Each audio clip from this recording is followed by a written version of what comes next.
Welcome to Uncharted Entrepreneurship, brought to you by EO Minnesota. Go to eonetwork.org to learn more.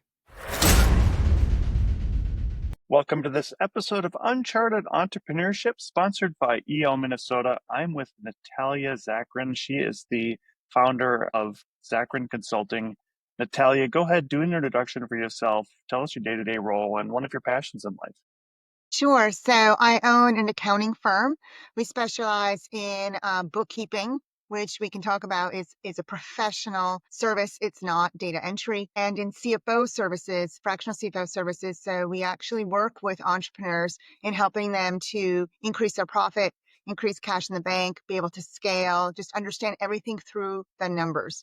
And that is actually my passion. I'm obsessed over the business and where we've gotten so far, and just love everything numbers and patterns, and being an entrepreneur has been an amazing journey.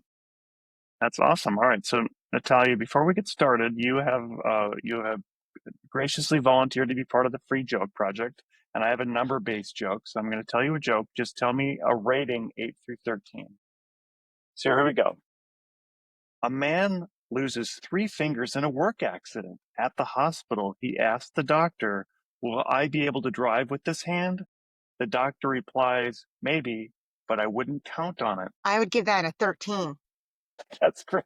Thank you. All right. mostly because I got it. Yeah. All right. Good. All right. So tell us, we had some talk in the green room. Tell us a little bit about your start and how you got in. I mean, it sounds like you were always in accounting or in the corporate world, and then you moved to being an entrepreneur. Tell us a little bit about that background. Sure. So I was not actually in accounting. My profession is actually more of sales. I've kind of jumped around my whole life. Wherever there was a job that was available and I had some skills, I basically just did that job. So I didn't really have a career plan. And about 7 years ago, I had been working for a company in corporate, in their financial department as their invoicing clerk, and got along really well with their CFO there. And when he left, that's when things started changing for me. They made a lot of changes in their company. They bought another company, and then they started getting the older population, like encouraging them to leave or giving them severance, and encouraging them to retire early. I wasn't quite old enough to retire. I was 49 at the time, but I was a single mom, and I saw the writing on the wall that I wasn't going anywhere. So I started looking for other jobs, and I couldn't find anything. There was nothing. And I just started dating my current fiance.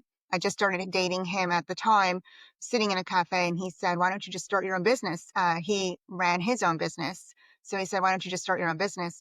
And I was like, "Doing what?" And he said, "Well, accounting is a good profession." So I started looking into it, and I was like, okay, I think I can figure this out. QuickBooks has free classes and there's lots of YouTube videos. So I literally taught myself on YouTube, and I took a course on how to start your own business, and I landed my first client in January 2019 and thought it would just be like a side gig. And now 6 years later, we have 12 employees. We're probably like middle market in size. And we actually, and I didn't even tell you this in the green room, we just made number 25 in the Inc. regionals for the Mid-Atlantic. Wow, that's awesome. And so in this, is there something in you that made you want to kind of start your own thing, or was it just do you feel like you're pushed out of corporate world and then you just did it, and did it come naturally? It did not come naturally at all. I felt very desperate. I was actually technically on poverty levels. I was only making 40,000 for a family. I wasn't getting any child support. And my mom was kind of helping me where she could. And I thought, well, this is not sustainable. And I kept I wanted to be self-sustaining, and it really stinks to not have money. It's very hard. You don't have time. You don't have money. You can't do anything. You can't figure out how to do things. Like, I couldn't go to the doctor. If the dog got sick and it was $500, that would take me like 6 months to figure out how to pay that off. So it was really complicated. I just was desperate, to be honest. And I had no idea what else I could do, but I saw that I didn't have a lot of possibilities at that time in the corporate world. And I just didn't even know what else to do. So it was just desperation. Yeah. Tell us kind of your journey and how did you discover EO? So interestingly enough, in 2023, so we were already trucking along for 4 years, doing quite well. We've been doubling and tripling year over year in revenue and growth. And my fiance said he applied for EO, that he finally made it, and it's always been his dream for the longest time. And I was like, EO, what's EO? So I started looking into it, and I truly believe that part of my success has been surrounding myself with other business owners and in masterminds within my own field and in other businesses, where it normalizes growth, it normalizes leadership, it normalizes challenge, and it normalizes big numbers of success. And so when I learned about EO, I got really excited and I thought, I want to do that too. And of course, they have a minimum to get into EO. You can get into EOA, but they have a minimum for EO. And I actually, when I started talking to them and I went to the first happy hour at the end of 2023, by the time I joined EO, I actually made it over that hump and I joined EO directly, which was a lot of fun. And Yeah, that's it's great. been great. So tell us, you had said that you're very much numbers oriented. So how do you think that helps you to help other entrepreneurs grow and build successful businesses? I think the number one thing is to really understand your financials, right? A lot of people come to us and they have never looked at their financials. They have some CPA or a bookkeeper in a CPA office working on their financials, maybe at the end of the year. They never receive reports. No one ever reviews the reports with them. So they're kind of flying blind. And they fly blind by saying, oh, I have cash in the bank, so I must be doing okay. There's a lot of people that do that. There are people also that do have all of those systems in place and do look at their numbers, but don't understand how to interpret what they see to make changes to where they want to be. And so we kind of bridge that gap where we make sure that everything is timely and accurate first. That's the foundation. And then we bridge the gap of we start looking at how to improve your situation. So for me, everything is based on numbers. So for instance, if you need to hire someone and you don't have enough money, but you're working super hard, that could be several tweaks, but that might be an issue with sales or revenue or not pricing high enough. So like everything answers numbers. I used to look at revenue, for instance, and be like, I need to close a client a week. So every week I'm like, I have to talk to 10 people at least. And especially if it's like a 20% close rate, it needs to be a minimum of 5 people getting them on a call. So that means I have to reach out to about 100 people because maybe 10 to 20 will actually get on a call with me and I'll close like one or two. So I would look every single Monday, be like, what do I have booked? I don't even do my own sales anymore, but this is what I was doing in the beginning. Now I do it with my sales team. But what's been booked for the week? By Wednesday, what have we closed? What's left over? And if you're not on target, you need to reach out to more people. Everything is about numbers for me. Yeah. And so do you encourage entrepreneurs to do entrepreneur operating system, EOS, things like that to get them sort of in place, or do you just really focus on the financial side? And Yeah, we really focus on the financial side, not on operations as much. We focus on if you want to get to, so here you are today. CFO services are always about the future and the trend. Bookkeeping is really more historical. CFO is forward looking. So if, here we are in April, and if you want to grow by $1 million before the end of the year, what does that look like in terms of every single month? You could even break it down even further, but every single month, like what does that look like? Where do you need to be? And then you backtrack it, like what does your marketing need to look like? Where, how many prospects do you need to talk to? Uh, how can you make the revenue more predictable, the marketing more predictable, the pipeline? And then after that, what else is affected? So how many people do you need to hire? Who are they? In what place? In what position? What does your profitability need to look like? How does that get impacted? And also, how much cash do you need in the bank?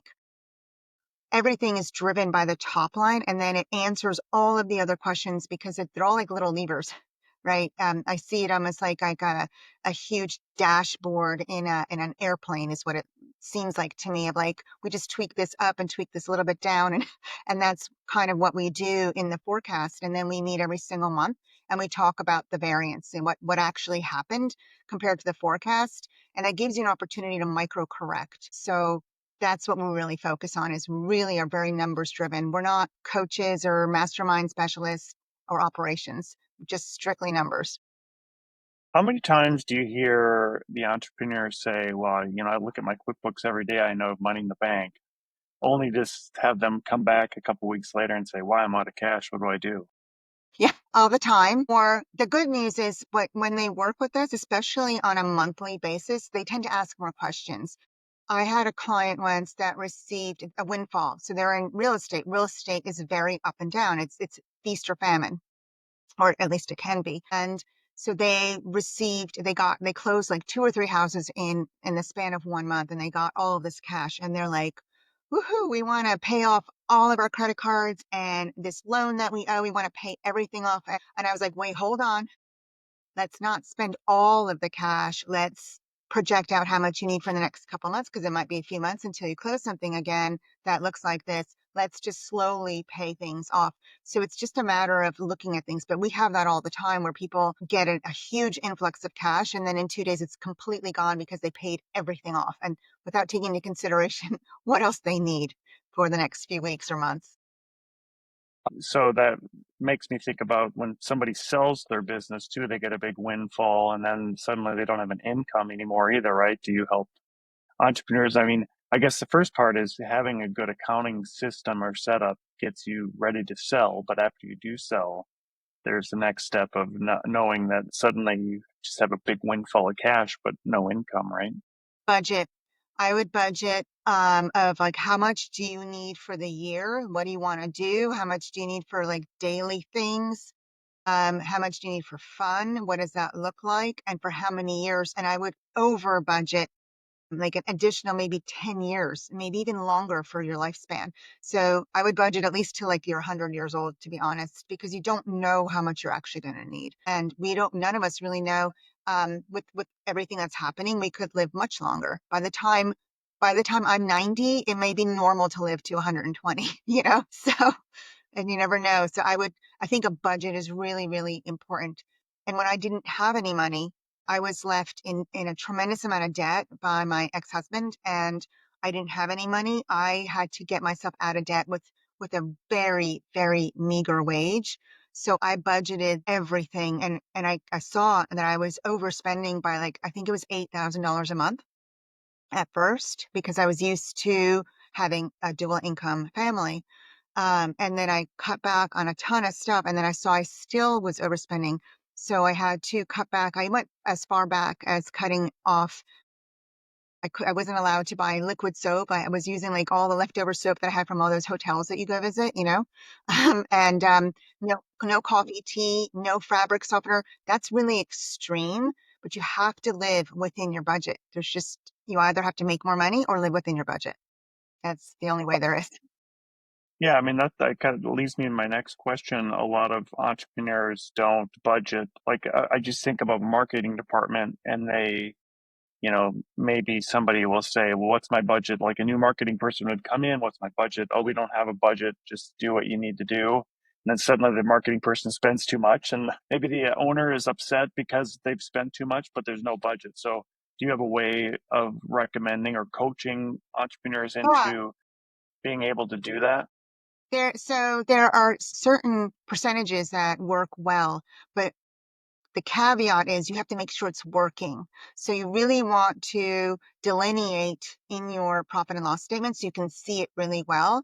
So for instance, if you decide that you're going to do spending on advertising, online advertising, I would actually pull that out so you could see it really well on the profit and loss and look at it so you can see, if I spend more here, how does it impact the top line higher up?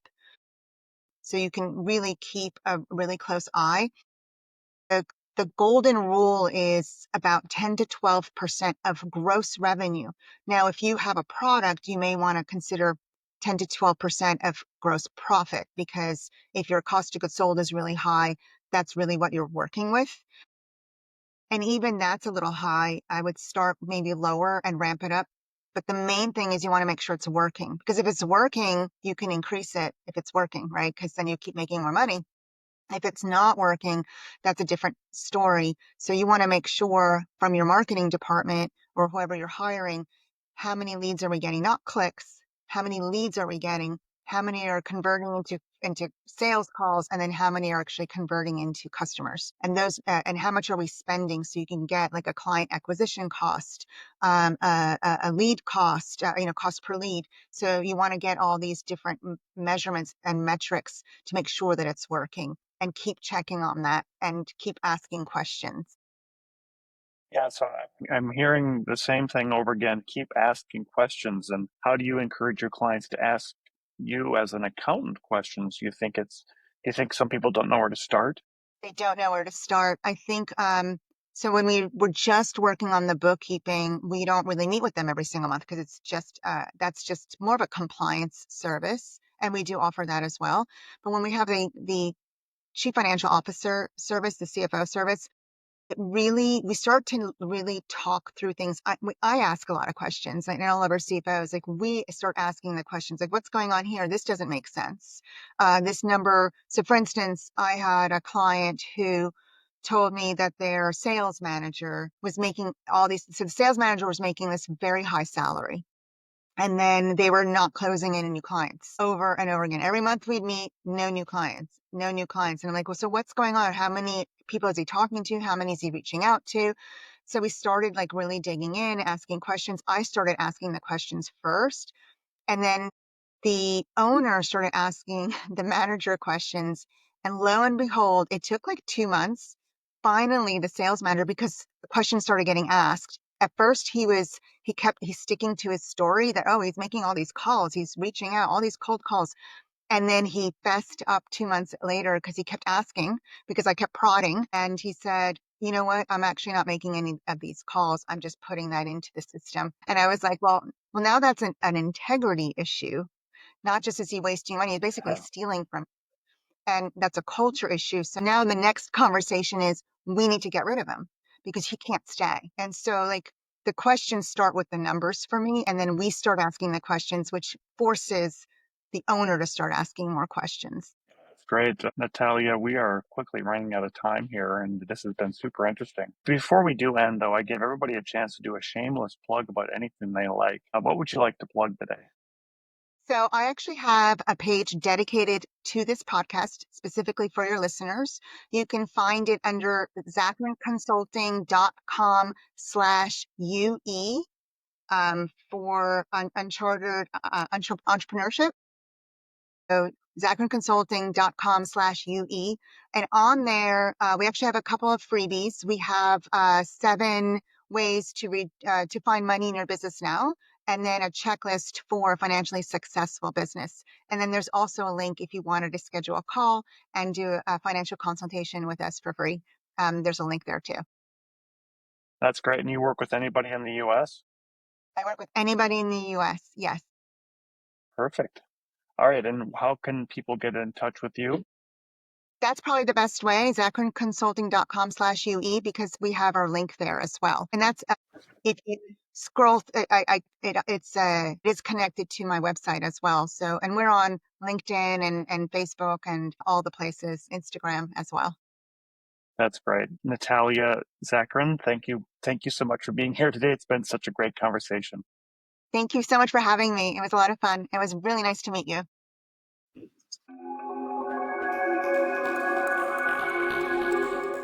Uncharted Entrepreneurship is a production of Content Basis LLC. Copyright 2023. You can find more award-winning content at contentbasis.io.